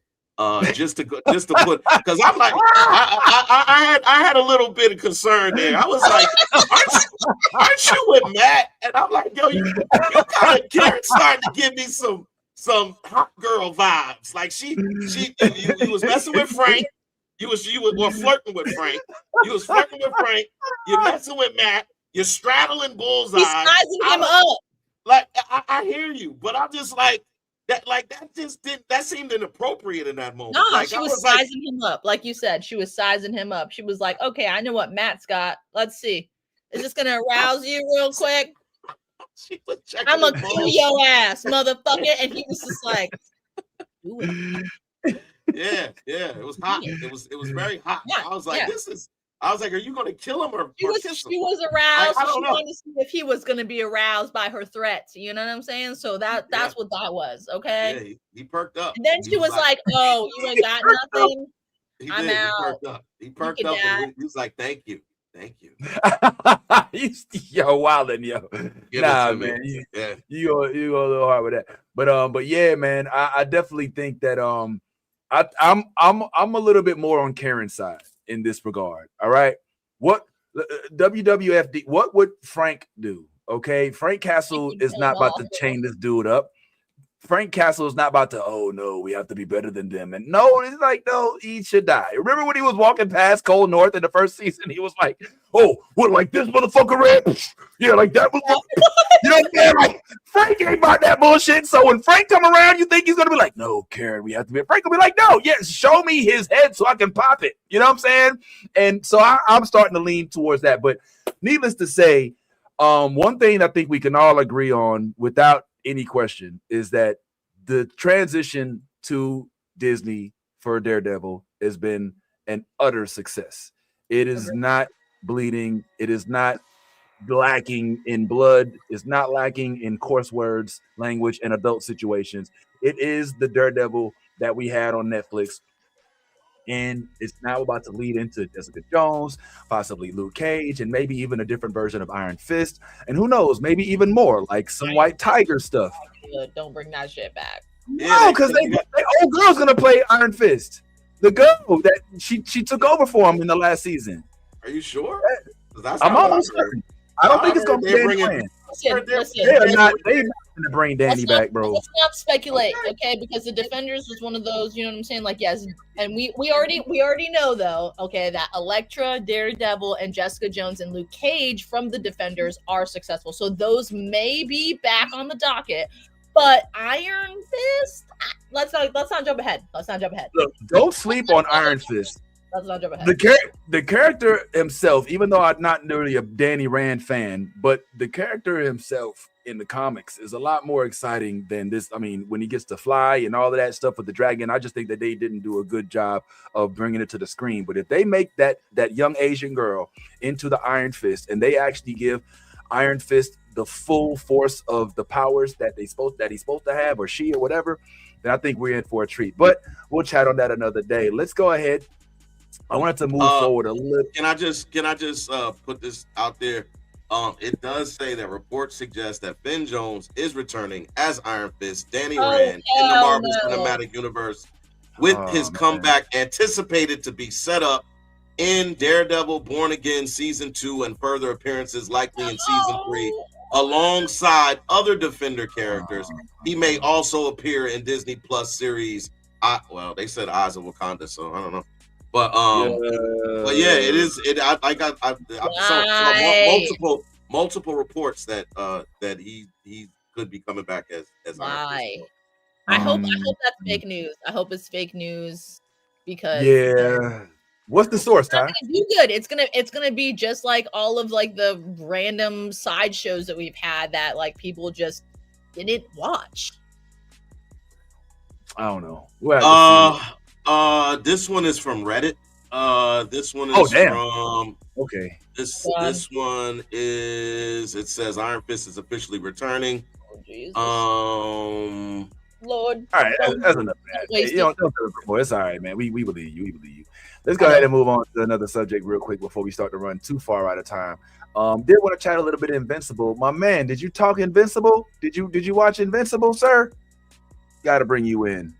Yeah, nah, man, you ain't gonna sit in the background, man. What do you think this is, man? I know you be watching Invincible, man. Yeah, let me let him chew. let him chew a little bit. But we want to talk Invincible a little bit if we can. But I also am very curious. Yeah, you good? Okay. I'm also are you caught up? Yeah. Why are you? You are not watching Invincible. Oh, he's on From only. Nah, he's been watching. Nah, you're wrong. He's caught up on Invincible, man. He saw it before we did. I was waiting for you to finally have someone to talk to about it. Like, my bad. Okay, excuse me, y'all. Welcome to the chat. None other than the one and only Mr. Anthony. I'm flustered around Nia Long. Anthony, I'm flustered around Nia Long White. What's going on, sir? Hey, welcome to the chat. Why you had to bring me back there? Look at him. Yo, that was a wonderful moment in life. Bro, we sat here and had so much fun with your interview with Nia Long, and I was giving my critique about it. My feelings was that she kind of gave you like a, like fanboy, like she was kind of like, this guy, he likes me. Okay, you know what I'm saying? Yeah, a lot of yuck coming from her. Like, it was a little bit. So what? So tell us before we get into a little bit of Invincible, if we have time for that, which we may not. We really want to know what was literally going through your mind when she said your name, and when you had the opportunity to get her on camera. Like, look, between us, we know what it's like when you're sitting there waiting for the interview to pull up, and then you hear that boop, or you see it pull up, and you're like, all right, sometimes you're like, all right, interview, whatever. But sometimes you're like, I can answer this real easily. There was nothing. There was nothing in my mind. Everything, like, it was a Mike Tyson moment. Like, I had a plan, and then I got punched in the mouth. I was like, everybody got a plan till they get punched in the mouth. Yo, that's real, man. So we're right then. So it's true. We're our mind specifically was that you were smitten out of your control. Like it was nothing. You take notes. You have your interview. It wasn't a fair fight. It was nothing I could do. Like, it was just, you're right, man. Yeah, man. Because I mean, who can't? I mean, when you come on, man, you got Nia Long on screen with you saying your name and everything, man. So she said it twice. She did. Right. She said it twice. Like, after I did that whole moment, she came back and she was like, "All right, Anthony." She did, yeah. And we said that in the chat. Somebody was like, "Oh, she know what she doing. She know damn well what she doing." You know what I'm saying? So yeah, let's get into Invincible. But just what you took away from the interview, famous. Give us some behind the scenes, man. Just talk to us about what with you and your new crush, old crush. I mean, everything you saw in the videos what happened. I didn't get to have like my little preamble, like warm up with them. I ain't getting none of that. I went in and just immediately, and then you get that little message from them. Like, they start talking to you, and they're like, Anthony, don't forget to pull your chat up, and I'm gonna give you your cues, and when you're gonna have 2 minutes left, and all I hear is peanuts. And I don't know. I did I ask her questions? I don't even remember. What did I say? I have no idea what happened. Definitely out of. All right. I know Ty ain't judging. He's giving me judging eyes. I know he ain't judging. Oh no, Ty's the last one. Nah. First of all, I support everything you saying, because if I was in this, I would have been worse, because I would have shot my shot. You only get these. Listen. You only get these opportunities once in a lifetime. And she just went single. She's out here single and ready to mingle. And hey man, I'm gonna shoot my shot. I might get shot down. I might have interview over. But I'm going to come. That's going to be the story for the ages. Remember that one time I shot my shot at Nia Long? Yeah, she curved me. But I shot like shooters do. I shoot. Hey, listen. One time we was talking. I think it was the first time, either the first or the second time we talked to Yvette Nicole Brown, and Ty was saying some nice stuff, and Yvette Nicole Brown stopped the interview and was like, "Yo, Ty, stop, because it'll happen." He was like, oh shit. He started blushing and shit. It was so good. It was so. Ty was like, oh shit, she caught me off guard. That one. No, because I didn't believe her. I was like, oh, you just being nice. But then she did it again. Then she did it again. And I was like, she did it again. I was like, oh. Yep. He was like, oh, this is. Oh, she's not playing. But then she met the love of her life. She did marry a light skinned man. That's all I'm saying. She did marry her light skinned man. Shout out to Yvette. I love it. Yeah, Yvette. We love you, Yvette. You know what I'm saying? It's all love. Well, listen, we'll chat a little bit on Invincible if y'all don't mind, and then maybe we'll do a little post game and talk about the boys, and maybe even delve a little further into some of these other projects that we love so much. But definitely, let's chat on Yaz's favorite show here. Yes, Invincible. Showing the dick. That's what I'm talking about. Dick is still up. Yes, the fist. That's what it is. Yeah, look. Play it again. Clench. Yes. That's what I'm talking about. We just want y'all focused on one thing: the clench. Oh wow. That's hilarious. All right. Well, conversation. You know what? So like, what I the support fuck just happened? You know what? Be happy. Listen, if I can have Nia, you can have I'm gonna Mark. give you just for the people who just joined the chat and just learned what. Okay, so we were talking, right, and then this like Vince kept running this clip, and all I kept seeing was this. And I was like, bro, why we keep showing Mark's dick fisting right now? Like, what the fuck? And then that wasn't all the dick that we were seeing of Viltrumite dick. We were seeing the fucking what was his name? Thetis's dick and his little there we go. Thetis's dick and walking. And I was like, Vince, why are we clipping to like the dick? Like it's just like the lower like. You know what I'm saying? It's not even like the belt line. It's like below the hips. You know what I'm saying? Break it down. Yeah, so that's where that conversation happened. And then we had this whole chat about it, and then we were laughing, and it was great. So this is like ultimately for this season of us, this is my favorite clip right here is the clenching, the sitting up dick, you know, just all dick. It's great. It's great. We just want y'all to be focused on one thing, okay? The dick. Yo, see, this is why we have to have women along with us, because we'll lose sight of things that are that important. Like, you know, who knew how much the ladies wanted to know about? It just kept looping. That's what it was looped, and I was like, oh, it's just every time I look away, and then I look back, it's more dick. Yeah. Yo, all right. So trying to wrap this into a couple minutes is going to be difficult, but I think we can all safely say, because it was the finale, if I'm not mistaken, right, Ty? This was the finale. Yeah. No! Right.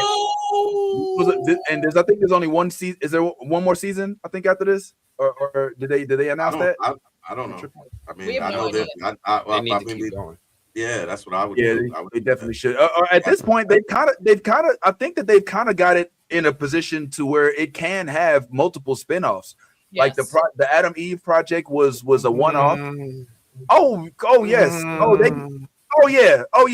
They can literally take my man Oliver, and he can have his own show. Oliver can have his own show. Don't get me wrong. Don't get me wrong. The alien can have his own show. I'm here for the Viltrumite war, right? Like a lot of times throughout Invincible, anytime they moved their focus away from the Viltrumites, I was less invested. But once they kept getting closer to the Viltrumite war, I'm locked in. This is my favorite part. This is like seeing Thanos in the background, and we're like, yo, we're gonna handle, I don't know, Ant-Man, or you know, like we're gonna have like some little side mission. Nah, I need them to continue doing stuff with the Viltrumites. And they could do something with Alan, but I don't know, man. I don't know. Well, not just Alan. I tried to throw him off with the Nia. He didn't fall for it. I tried to throw off his concentration. Well done, man. Well done. Sorry. Go ahead, Ty. My bad. I was just gonna say not just Alan, because two of the members of the what are the Guardians? The Guardians, the Guardians are trapped in another realm right now. So they're literally Monster Girl and Rex, I believe. Rex are trapped in another that other dimension. And the last time those people came, they came like it's like each time they come, it's stronger. They're stronger. They've upgraded. Like when they got over to the other realm, they saw like thousands and thousands of soldiers. So there's another war coming. Like there's another war coming, and like they barely survived the last time they came. So they better hope that they don't come. And then again, after what we saw in this maybe if they come, the Viltrumites reveal themselves and be like, look, only we're taking over this planet. Like that, you know what I'm saying? Like like apparently they have blended in like this. Like what was that movie? Invasion of the Body Snatchers. Where like they basically the aliens came down, took over people's bodies, put themselves in positions all over that were. I feel like that's the same thing that's happening with the Viltrumites now. Like Thrag is like, you're not gonna see me again. Like when he said that, I was like, hold up. That was sick. I honestly said to myself, this is a terrible season finale. I honestly did. I was like, the season finale was the last episode. And then y'all, the episode before this, and y'all messed up the whole season finale by not even having the ultimate showdown. Like, so we don't have an ultimate showdown. Nolan gets to walk to go off with Peggy or whatever. They don't Debbie, Peggy, whatever. Like, yeah, it's they don't, Like, I was kind of bugging off of that. I'm like, yo, hold up, you was just madly in love with this regular dude. Y'all was about to give up the house that you grew up. Yeah, like that. Yeah, they were all her and Paul. Yeah, she was. Did you not just, bro? Are we watching a different show? Back to bed. You don't have to get dressed so early. Yeah, she was, bro. She was head over heels. She was about to send her kids out of the house they grew up in to a fully customized new crib that he had found, and was like, "Yo, yeah, they were madly." He made her kids respect that, man. Listen. When you start fucking in the house with your grown kids, you love the nigga. Like, women don't bring no grown man to their house and be like, yo, he be like, yo, we can't do it because the kids is here. She like, fuck them kids. We fucking. We like, you know what I'm saying? And like that. That's exactly how Debbie was like, yo, I'm a woman. I have needs, and you are going to fulfill them right now, sir. I don't care that Oliver's in the kitchen eating eggs. He's gonna hear somebody getting something up in here. Like, look, yo, you know what her rebuttal was? He hears Mark and Mark and Eve. And Eve. So we definitely don't got nothing on them. So we might as well get it cracking. And so so you see that doesn't say love. That says freaky. That doesn't mean, because if she really if she was like legit in love, bro, then there would not be a breakup. There's no reason for her to stop being with him. If she was truly in love. Like, the reason why she didn't is because I think she realized that despite that he was a good rebound, a little rebound dick for her, I suppose, that she still, whether she wants to admit it or not, broke fist and all, is in love with Nolan. Like, that's what I learned in this episode, is that she still, despite wanting to be a hard outer shell, has a soft inner core for Nolan. And that shows, because even through all of her little fists, all her little fighting and all that, she was like, all right, nigga, whatever, go ahead. Let's go take me to my son. Go ahead. I got the bag. Come on, let's go. You know what I'm saying? And because she knows she want to be back with that. And we already see the future. We'll say this real quick. Oh, go ahead. Yeah, sorry. I was gonna say, I don't necessarily think it's her like lust for Nolan is why, you know what I'm saying, she decided to go. Like, I think it's deeper than that. So like, I think if it's more of she does not want to obviously adhere to, you know what I'm saying, his, oh, I'm sorry, Debbie, I'm trying to be a better man and, do better. Right. This is that. But at the same point in time, she knew this man for over 30 years.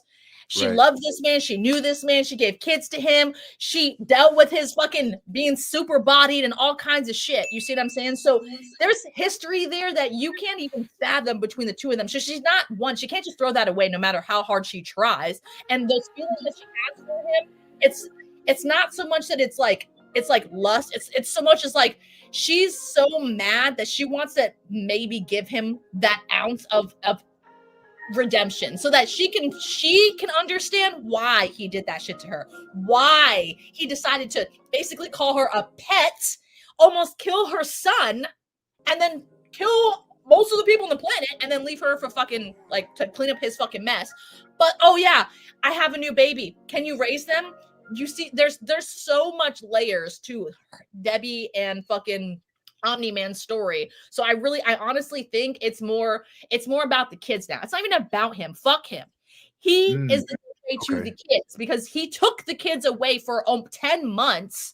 Now Oliver's almost dead. You see what I'm saying? And Oliver, all he's known is Debbie. That's all he's known. So her mindset is, I can't leave my son with this fucking monster while he's healing, because that's That's all she knows Nolan is now. He's a fucking monster. And she does not want Oliver to become that monster that is now her ex-husband.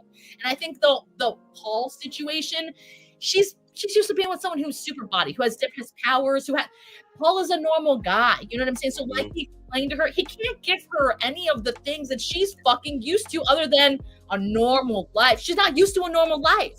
So they have really like, there's going to be a super disconnection between the two. It's not going to work out no matter how hard Paul tries, because she's reminded every second, you have super body kids because you gave birth to them. That's a good point. That's a really good point. There's so many layers to like Debbie and Nolan's story. It's not about her like, you know what, fuck you. Like, it's about these kids. She's done with Nolan. It's about kids for Debbie. Okay, I'll buy that. I'll buy that. And let's keep chatting on it a little bit if you like, but we're going to have to wrap up this first session right here, guys. So thank you so much for tuning in. We will drop even more next week. If you did tune in, make sure you hit the like button, all right? We see folks chatting. Make sure you hit the like button. Along with that, it definitely helps us out a great deal. And shout out to our guests for this week. We were able to speak to none other than the one and only Nia Long, of course, thanks to our good friend Ant. We also got to talk with RJ Cyler and Nathan D Simmons, and there are more on the way, so sit tight, don't go too far, and we'll be right here. And as we always say, everybody, be your authentic self, because if you ain't being yourself, you're being fake. And in all things you a geek, go ahead, let that good old geek flag fly. Deuce. The new Blurred Order is one of my favorite places to visit. I hope you'll join us next time.